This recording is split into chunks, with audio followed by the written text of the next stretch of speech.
Hello, welcome to episode of the Bubbs on Sports podcast. Today is Monday, July 3rd. Hope everybody's having a day so far and had a good rest of their day yesterday. Hope everybody enjoyed their weekend. It was a packed weekend in the world of sports with NBA and NHL free agency just beginning over these past couple days. Obviously, the NBA free agency period started 6 Eastern on Friday, and we currently sit here on Monday, and a lot of the big names are off the board. There's still definitely a couple guys out there. There's still a lot of trades that have to go down. Damian Lillard requesting a trade.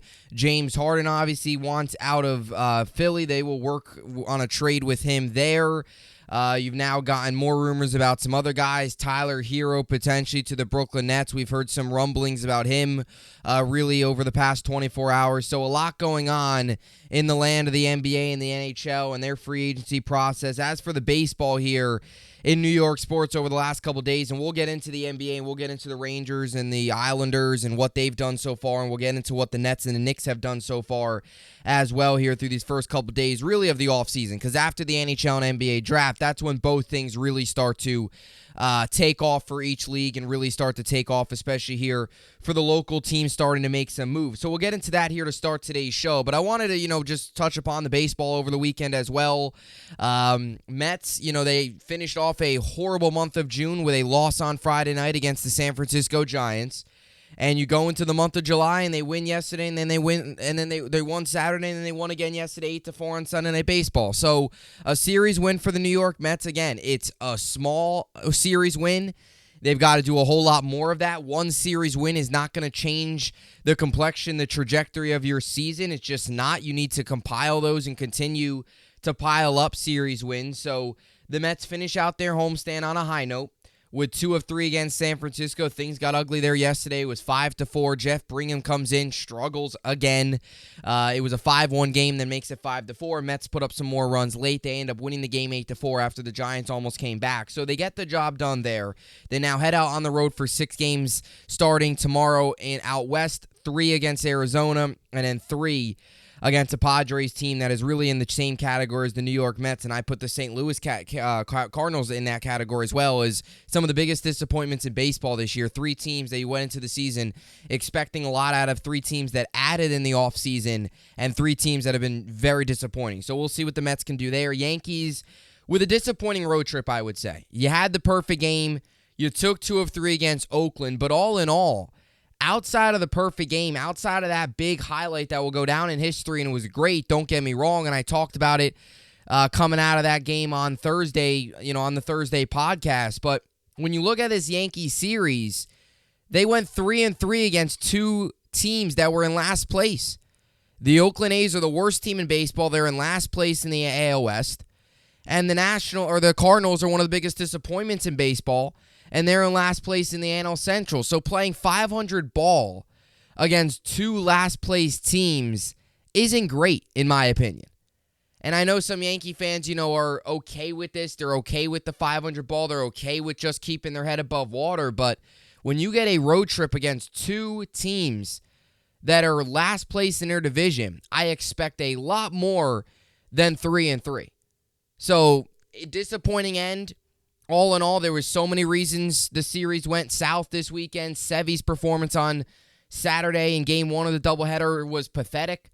Game 2, the Yankees played well. Yesterday, Cole didn't pitch bad. Jimmy Cordero struggled, and the offense didn't help. 3 hits and 1 run and 2 errors isn't going to do a ton. So, disappointing series for the New York Yankees when you look at it overall. There were some positives, don't get me wrong. Anthony Volpe continues to hit. IKF continues to be a really solid utility piece for us. So there were some positives, but all in all, it was an ugly series. It was an ugly, I don't want to say an ugly road trip as a whole, because obviously there was history in that Oakland A's series, but all in all, not what you wanted going in. I said bare minimum, you got to go 4-2. I thought 5-1 was realistic because I thought you sweep the A's and take 2 of 3 against St. Louis. But a 3-3 road trip is what you're going to have to settle for. You head home for 7 games to close out the first half of the season, starting tonight, 4 against Baltimore, and obviously 3 against the Cubs. So we'll see what they can do. You'll get Rodon in Game 1 of that Cubs series against Taillon, and he'll make his Yankee Stadium return. You'll get Rodon in his Yankee debut. You like your chances against the Cubs because the way the pitching matches up, you think you can at least take 2 of 3 there. I don't know. Baltimore's good. find a way to maybe split against Baltimore, have a 4-3 homestand. 5-2 homestand would be great. Find a way to get a 4-3 homestand and close out the first half of the season and hopefully continue to get healthier, getting ready for the second half. So, obviously, today we're going to get into the Nets and the Knicks. We'll start with them. We'll start with what they've done so far. We'll start with the Knicks and their trade of Obi Toppin, the signing of Dante DiVincenzo. We'll get into all that stuff and what it means for the Knicks and some potential other moves that they could look out for. And really, what is the Knicks' plan this offseason? Because it seems like every day there's something new that pops up as something that the New York Knicks could potentially do. So we'll get into that as well. I want to get to the Nets. We'll get to the Rangers and the Islanders as well a little later on. Rangers making a ton of moves, bringing in a ton of guys for less than $1 million. I mean, they signed Blake Wheeler, which I really like the acquisition. Bring him on the top six. You know, he will be a forward on the second line. Obviously, I really like that. I really like what Blake Wheeler brings. Was bought out of Winnipeg. Was a guy that many thought, okay, the Rangers could potentially bring in. We thought he'd be too much, but they get him for very cheap. So, good move there for the Rangers. Islanders are re-signing a whole lot of guys. They're giving out some big deals, so we'll get to that as well later on. We'll also get you ready for Yankees-Orioles game 1 of the 4-game set tonight, and then we'll get you ready tomorrow. Obviously, Mets have a day off today, so we'll get you ready for the Yankees-Orioles tonight, back in the Bronx at Yankee Stadium. So we'll start here with the Nets and the Knicks. So obviously, the NBA free agency period started on Friday at 6 p.m. Eastern. Obviously, for both leagues coming out of the draft, that's when really things start to ramp up for the NBA and in the NHL as well. Teams start to fill out their rosters, go into the free agency period with a lot of, needs. They got to fill them. Some teams give out the big money. Where the top guy's going to go. Draymond Green stayed in Golden State, rather. You got James Harden, who opted in. He now wants to be traded. Damian Lillard officially requested a trade, so he now could be traded. You look at Tyler Hero, potentially a 3-team deal. Does he get traded? Is it to the Brooklyn Nets? In a potential 3-team deal where Damian Lillard goes to Miami and wants to be a part of the Heat and everything they've got going down there with Jimmy Butler and Bam Adebayo obviously getting to the NBA Finals this year and the Eastern Conference Finals last season. So we'll see how that all ends up playing out. But obviously with the New York Knicks, it was interesting how you go into this free agency process. And obviously you get Fred VanVleet was another big signing. He goes to Houston. Houston also brings in Dylan Brooks, so they're spending a good amount of money here as well early in free agency. Ime Udoka and company trying to turn that franchise around as to what it was a couple years ago where they were getting to the playoffs every season, and we'll see what they can do. They've got some young pieces in place. They're trying to complement it with some other guys through free agency. But the Knicks, it's interesting as we've talked about the Knicks a lot this offseason, a lot once this season ended, as to what the New York Knicks are going to do. And we'll get to the Nets here in a second. But the New York Knicks are in an interesting spot because they're coming off of, obviously, the second-round series loss to the Miami Heat, where the Heat were just better than them. They didn't get blown out of the water, but the Heat were the better team. Well, and they were the better team, the more physical team, more experienced team. Eric Spoelstra outcoached Tom Thibodeau. They were just a better team. It wasn't like the Knicks were lost. I mean, the Knicks stole a game. They were competitive, but at the end of the day, the Heat were just better. And there really wasn't any doubt in that series that the Heat were going to, that the Knicks were going to come back and take down the Heat and get to the Eastern Conference Finals. So you wondered going into this offseason, where were the Knicks going to go? Were they going to go the superstar route? Were they going to go with the route of just trading Julius Randle? Are they going to kind of keep this roster intact? And I got to admit, through the first couple days of free agency for the New York Knicks and what we're hearing, it seems as if the Knicks are going to kind of sit back, see how all these superstars go, where James Harden goes, where Damian Lillard goes, if there's any other guys that ask out and want to go elsewhere, where all those guys go. It doesn't seem like the Knicks are going to make a very hard push for really any of these guys, even if it's a Paul George or a Zion Williamson. We heard that the Knicks have shown some interest in James Harden, which I would stay far away from. I mentioned that on Friday. I said that going into free agency, going into the NBA offseason, if you're the New York Knicks, you got to stay far away from James Harden. I wouldn't touch James Harden right now with a 10-foot pole. You can't trust that guy at all. You just can't. So the Knicks so far through free agency have kind of been quiet. It seems as if they're trying to add a couple pieces around Jalen Brunson, but they're not quite looking for that superstar level talent just yet. Maybe they're looking at that next year Or maybe they're looking at it if somebody breaks away during the middle of the season. Or maybe later this summer, maybe not right this second, but maybe later on if something comes up where the Knicks or somebody becomes available. Because you never know with the NBA. You never know with the NBA. It is such a player-driven league nowadays. You never know when somebody's going to become available. So it seemed like that's kind of the Knicks' thought process in this whole situation. Now, they made some moves so far. They signed Dante DiVincenzo to a 4-year deal, $50 million. Look, it's not a bad move. I think it's a solid move for the Knicks. We've all been talking about it. Like I mentioned this last week.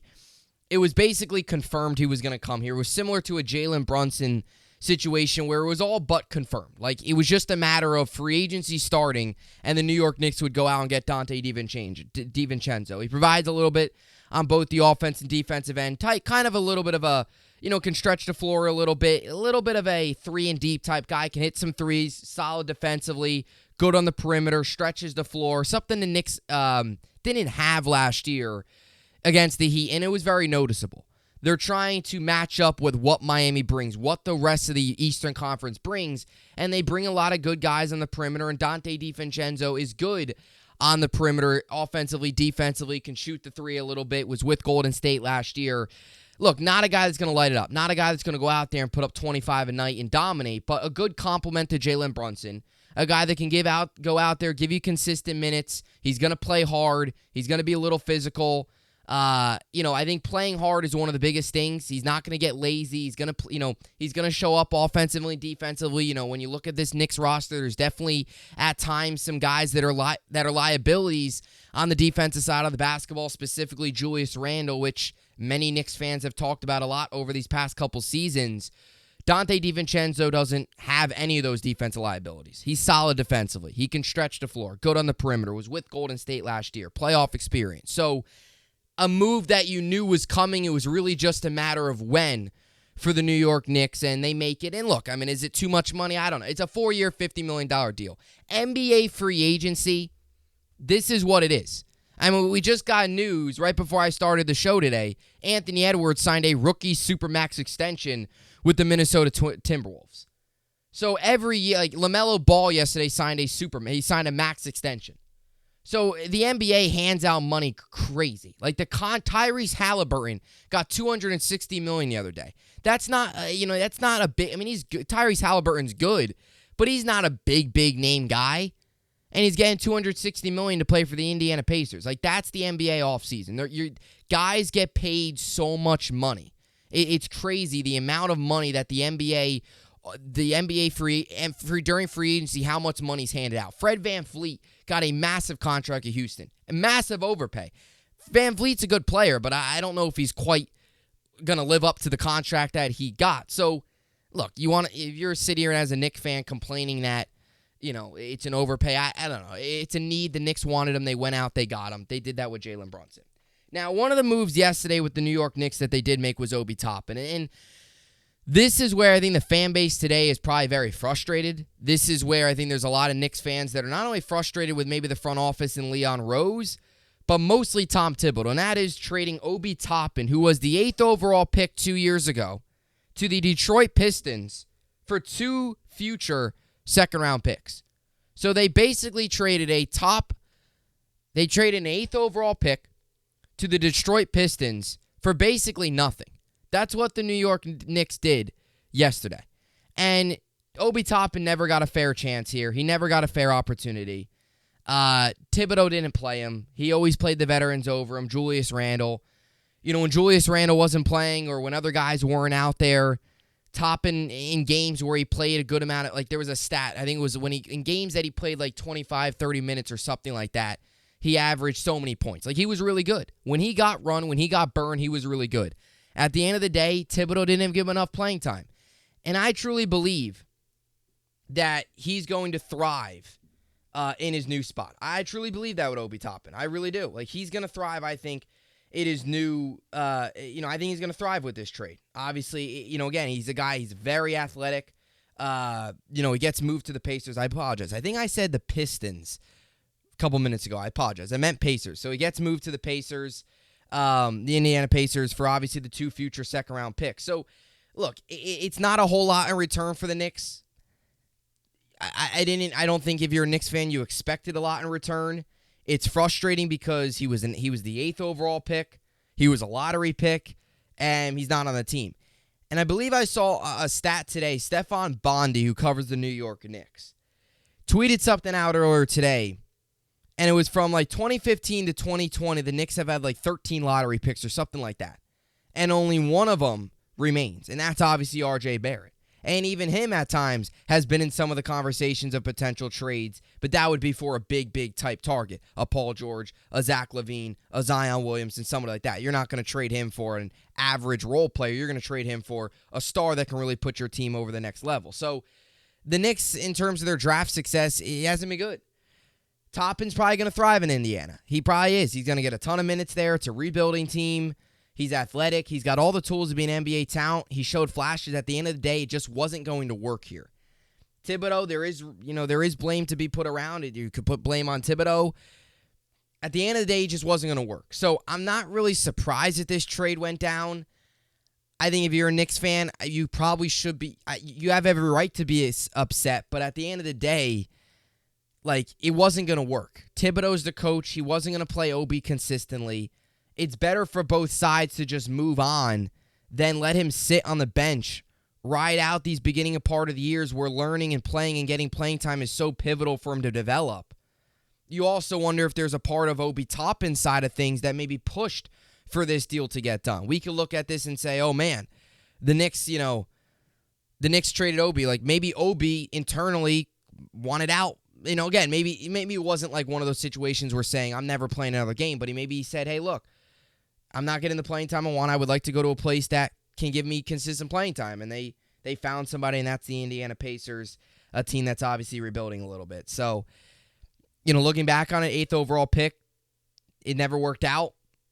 I think what's most frustrating for Knicks fans is the games that he played, the games that he got consistent playing time in, he was really good. The games that he started in, he was really good. He showed his full potential. Why did Tom Thibodeau and the Knicks not recognize that? Well, that's on the coaching staff and that's on the front office. And unfortunately, we've seen the Knicks do that a lot with some of these young guys over the years, and Obi Toppin seems to be the next victim. So that's what the Knicks have done so far. I think if you're a New York Knicks fan right now, you're kind of underwhelmed, but you still got a lot. You got a lot left. We'll see what the Knicks do. I've been saying this for a while now. I still think the Knicks need to go out and get a star. And again, maybe I'm wrong. I'm not a Knicks fan. Maybe I'm wrong. I don't watch the team every night. I watch them a good amount. Obviously, being a Nets fan, sometimes they conflict and stuff. But, maybe I'm wrong. But I feel like the Knicks need to go out and get a superstar.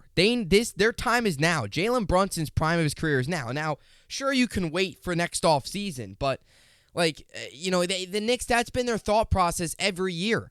Is, next offseason. Oh, next year, that will be our year. I mean, you don't just want to roll the same roster out there like you did after you made the playoffs and have 2021, 2022 all over again, where you missed the playoffs and it was a huge letdown year. You don't want that again. You want to continue to improve. You don't want to just get to a point where, you all of a sudden just start to just not improve and not get better and you're the same team as you were last year, maybe slightly worse. So I still feel like, again, every offseason, the Knicks are always in conversations. We're going to get this guy. This is our year, and they never do. Now's the time. There's options out there. There's guys available. So we'll see what the New York Knicks do. Now, we move on to the Nets, which, again, I think if we're Nets fans, you go into the offseason so far, and I went into the offseason as a Net fan, hoping maybe DeJounte Murray becomes available and the Nets can go out and get him. Again, I would bring in Damian Lillard for the right price. He's 34. He's getting up there in age. He's not reliable.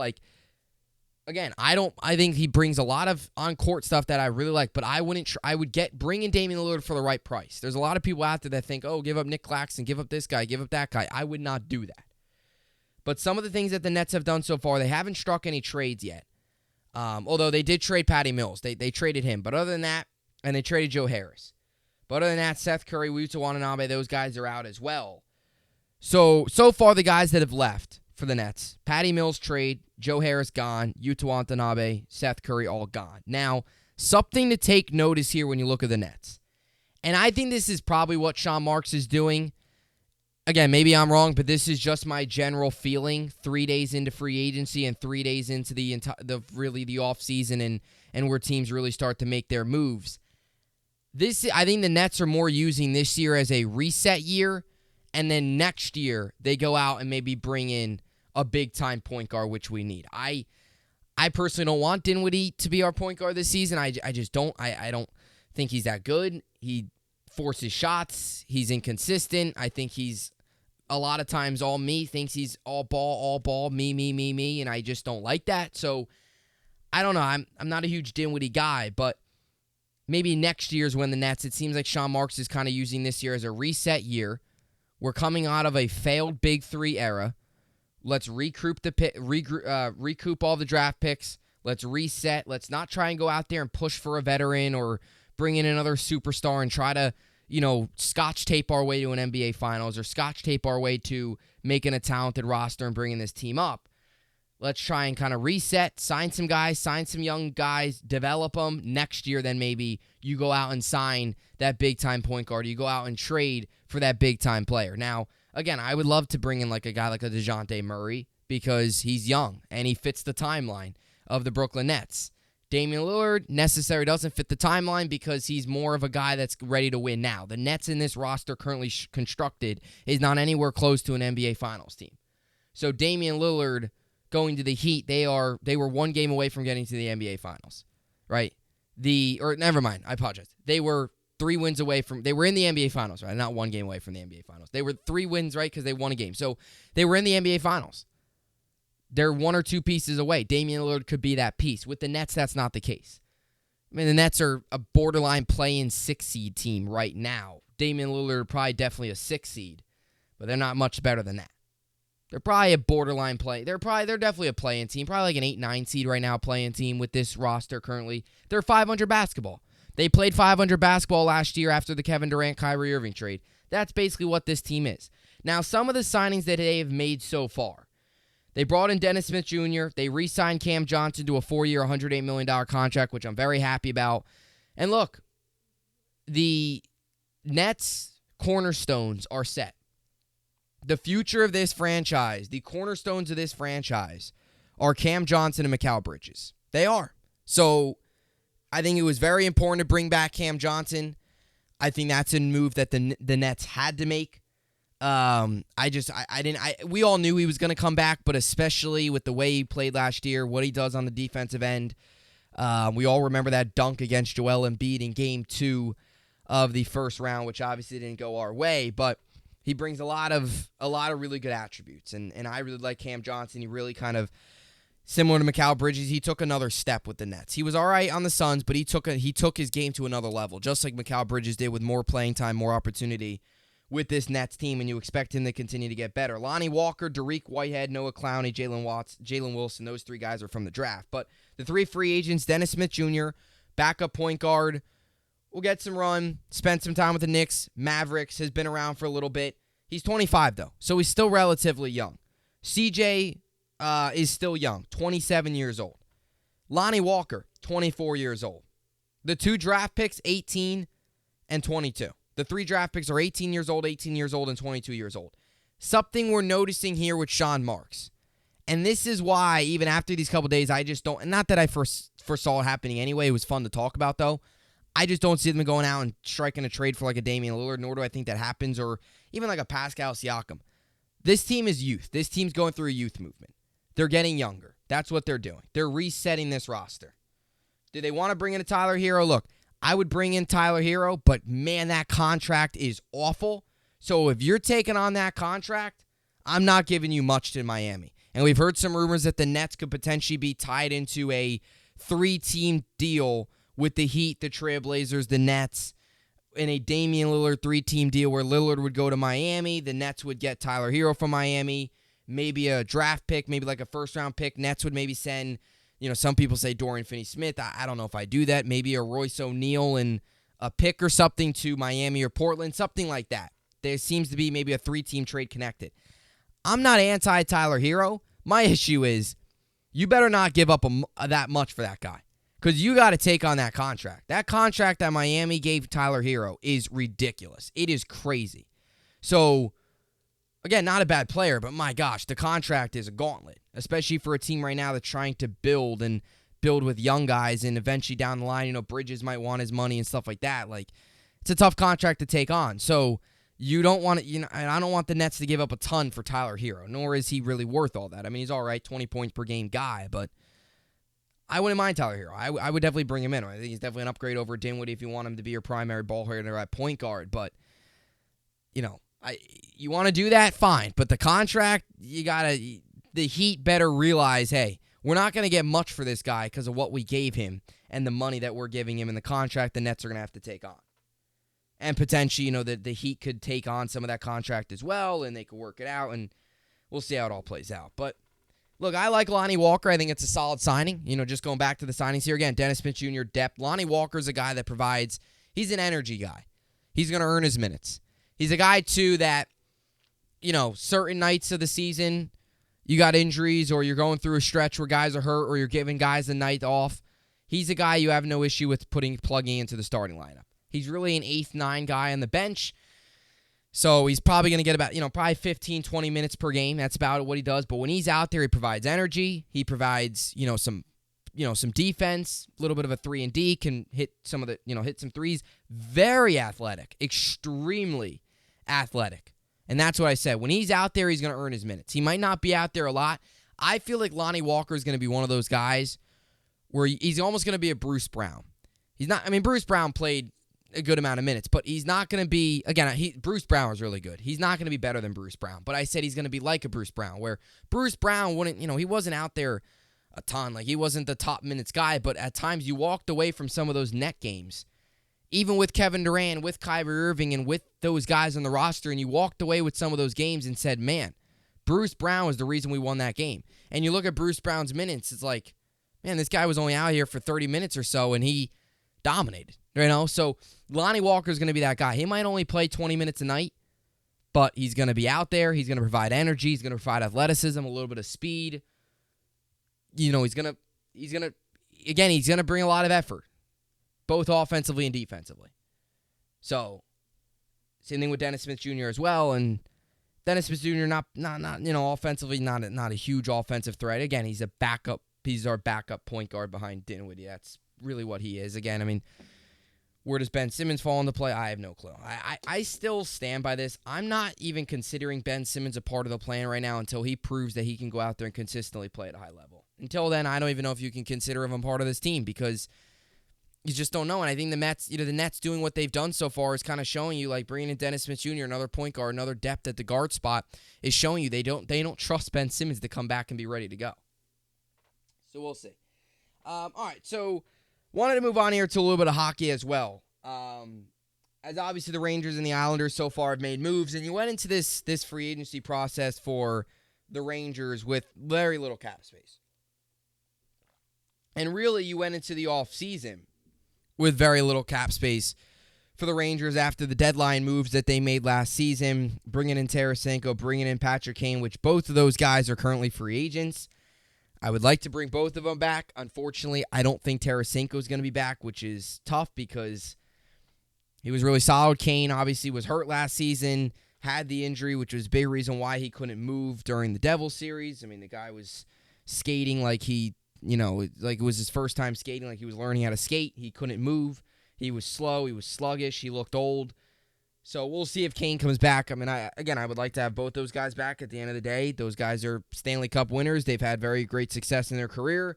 If you can find anything out of those guys at this point in their career, it's a bonus. So I would definitely like to bring both those guys back. But you go into the free agency process for the Rangers, like, what are they going to do?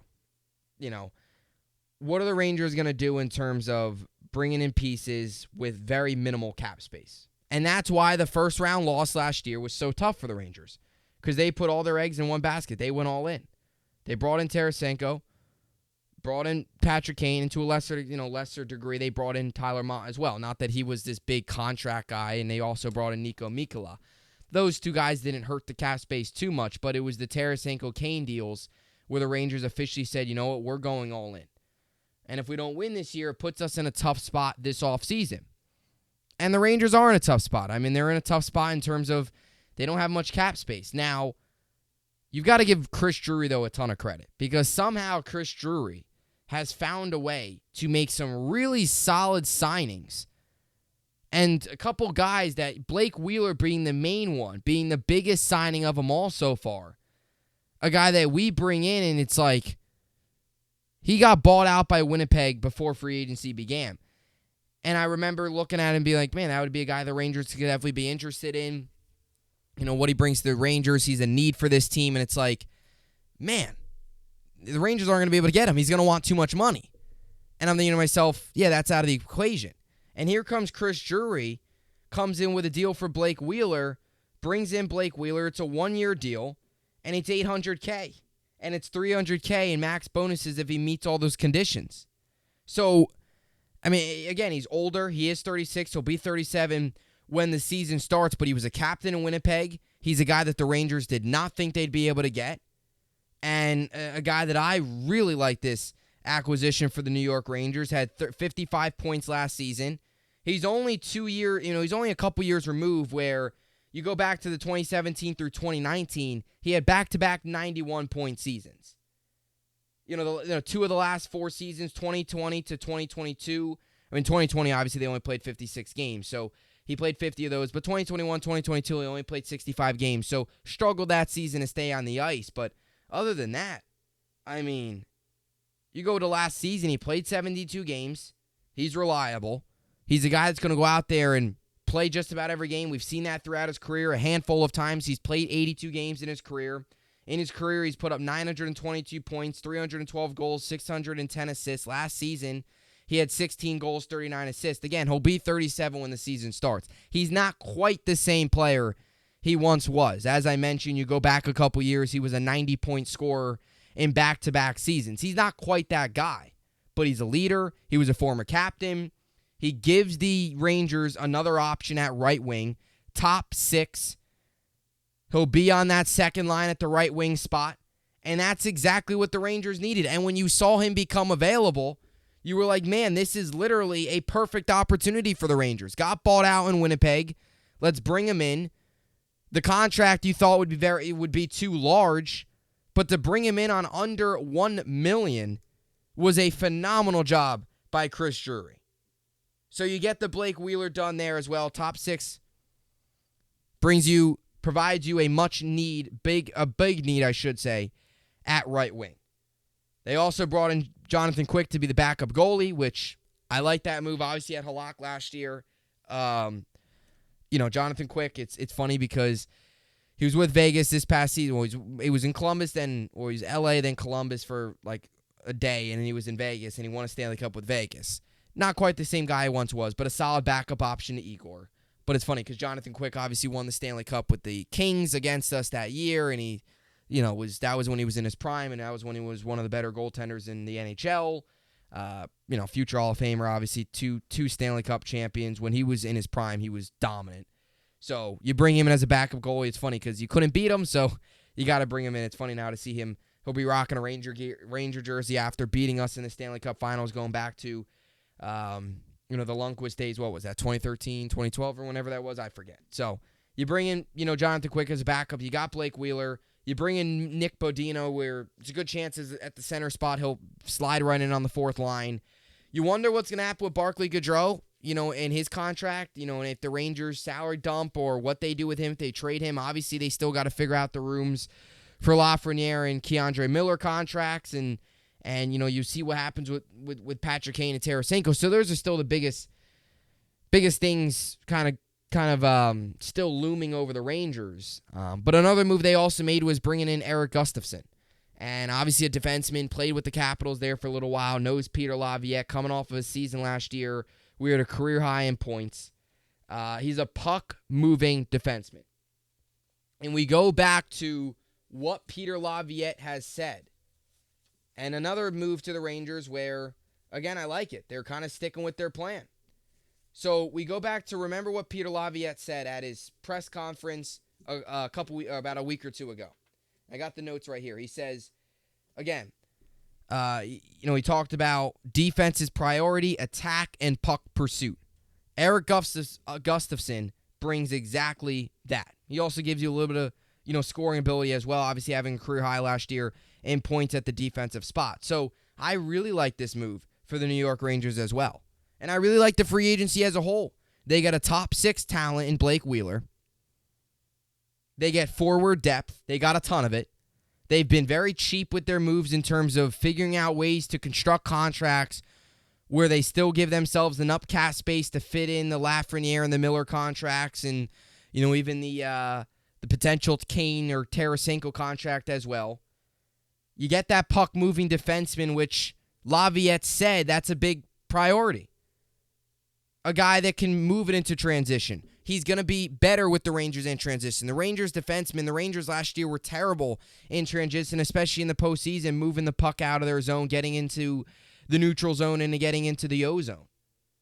And that was really something that the Rangers struggled with. And we talk about the Devils, who have made a ton of moves so far. They obviously brought in Tyler Toffoli, brought in, re-signed or extended, I should say, Timo Meier.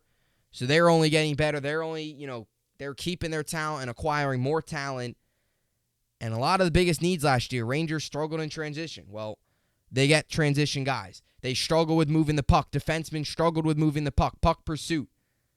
Well, they get that in a puck-moving defenseman in Eric Gustafsson. And, again, a reliable goalie, backup goalie, and Jonathan Quick, who's solid. But, again, he's the backup, and the Rangers went from Georgiev to Halak, who really was bad to start last year, then got better. And then, obviously, now you bring in the Stanley Cup champion twice in Jonathan Quick to sit behind Igor Shesterkin. So, really like what the Rangers have done so far. Mac Hollowell, Connor Mackey, depth defenseman. So, there's a ton of guys. And, there's a good chance some of these guys aren't even on the roster as well. They've made a ton of moves. So, you got to like it so far if you're a New York Ranger fan. Now, when you move on to the Devils, and you look at the Devils side of things here, and the moves, or the Islanders, I should say, and the moves they've made, they're basically bringing everybody back. So Pierre Engvall got extended to a 7-year contract. They brought back Scott Mayfield on a 7-year contract. Defenseman, obviously, very solid piece for the Devils. And they brought back Semyon Varlamov on a 4-year contract as well. So, we heard some rumors that, there could be some potential trades. Obviously, Josh Bailey, who delivered some great playoff moments for the Islanders since going back to 2008, which was his first season in the league, first season with the Islanders. One of the biggest questions going into the offseason for the Islanders was what was going to happen with Bailey. Was he going to get traded? They ended up trading him. He goes to Chicago. Now, Alex DeBrant is obviously a guy that to keep your eyes on for the Islanders and potential move for them if they do go out and potentially strike that trade with him from him out of Ottawa, guy with 66 points last season. But their big move so far was bringing back Ilya Sorokin, and that's on an 8-year deal, $66 million, 8.5 at 2.5 AAV, and that doesn't kick in to the 2024-2025 season for the New York Islanders. So the Sorokin contract's a big one, and I'll just read you his numbers from last year. He was 9th in win-loss record, 31, 22, and 7. 6th in goals allowed per game, 2.34. 3rd in save percentage, 924, and was 1st in shutouts with 6. So you talk about the star power at the goaltending position in New York with Semyon Varlamov and Ilya Sorokin and Semyon Varlamov with the Islanders. And then with the Rangers, you got Igor Shesterkin and Jonathan Quick. 4 goalies that are all pretty big names. Obviously, Jonathan Quick, big name. Obviously, not the quite same player he once was, but 2 solid goaltending tandems, and especially the starters. And Sorokin and Igor Shesterkin, 2 guys that are absolutely dominant at their positions. And, 2 obviously Russian goalies as well. I believe they know each other from that as well. You look at Igor's numbers last year. He was tied for 3rd in win-loss record, 9th in goals allowed per game, 10th in save percentage, tied for 11th in shutouts. So Sorokin and Igor Shesterkin are 2 top 5 goalies in the NHL, and you got them in the same city. And, the Devils, or the Islanders rather, made sure to lock him up as well. So those are your 4 New York teams, both the basketball teams and the NHL teams, and what they've done so far. As obviously their free agencies and off seasons are now officially in full swing. So we'll get you ready for the Yankees tonight as they'll open up a series against the Orioles here, and that's the first of a 7-game homestand before they head into the All-Star break. 2 All-Stars for the Yankees, Garrett Cole and obviously Aaron Judge, who was starting, but he obviously won't play the All-Star break. So we'll see how it all ends up playing out for Judge. But, I mean, I don't know how the Yankees have the best bullpen in the ERA, and yet they have no All-Stars in the bullpen. I don't know how they don't have how they have the best bullpen in the ERA. I mean, they have the best bullpen in the ERA in baseball, and they didn't have a single guy in the bullpen make the All-Star game. So, Emmanuel Clase made it for the Guardians. And it was like, you look at his numbers compared to Clay Holmes, and Clay Holmes is so much better. So, interesting there. But Yankees have 2 All-Stars either way. Tonight, you got Domingo Germán coming off the perfect game versus Tyler Wells, starting for the Orioles, 7-5 Eastern on Fox, or Yes, rather. I don't know why I said Fox. On Yes, it's always interesting to see how guys respond after a perfect game or no-hitter or something like that. Do they respond with a really good start? Sometimes they respond with a really bad one. How do they respond? Hopefully, Germán responds with a good one. Maybe he follows it up with another perfect game. I'm just kidding. That's not going to happen. But looking for a good start today from Germán, and hopefully find a way to take the first game of this 3-game set after a really tough series against the Cardinals to wrap up that road trip. So that'll do it for the podcast here today. Tomorrow is obviously the 4th of July. I will have a podcast out tomorrow as well, and we'll continue on this week, getting closer to the All-Star break, getting closer to training camp. 16 days out from New York Jets training camp is the official start when rookies and veterans report, obviously a week before the other NFL teams, because the Jets and the Browns have the Hall of Fame game.